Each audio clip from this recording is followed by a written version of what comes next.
So recently I asked Terrain Mixer users to tell me what do they want to see in the next release. Better texturing or custom terrain shapes.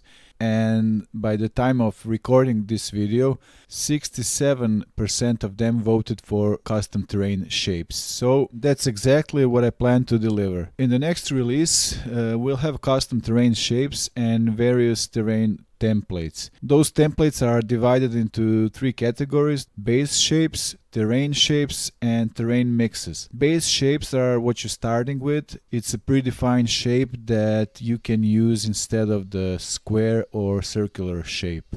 Terrain shapes are actually terrain formations, but without all the tiny little details, which means that you already have something pre-built which you can then put details on.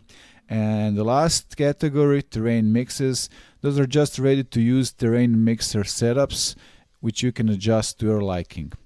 When it comes to creating custom terrain shapes, which this video is all about, it is also possible. You'll have a few tools which will allow you to simply draw the shape that you want and then build your terrain on top of it. Those shapes will be UV ready, or the UV generation will be very simple, and I'll show you how you can do it. Now, why is this important? Well, all the terrain generators and tools for generating terrains usually offer only one way of building terrains, and that's on top of the square base. But this can be misleading.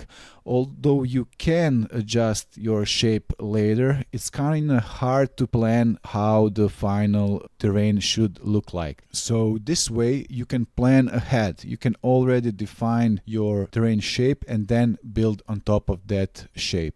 Or if you have already built your terrain on a square base, you can also draw terrain shape later and then just switch your creation to it. And that's about it. I hope you'll have fun with it as I did. It is really simple to use, but it's also a very powerful feature. Talk soon.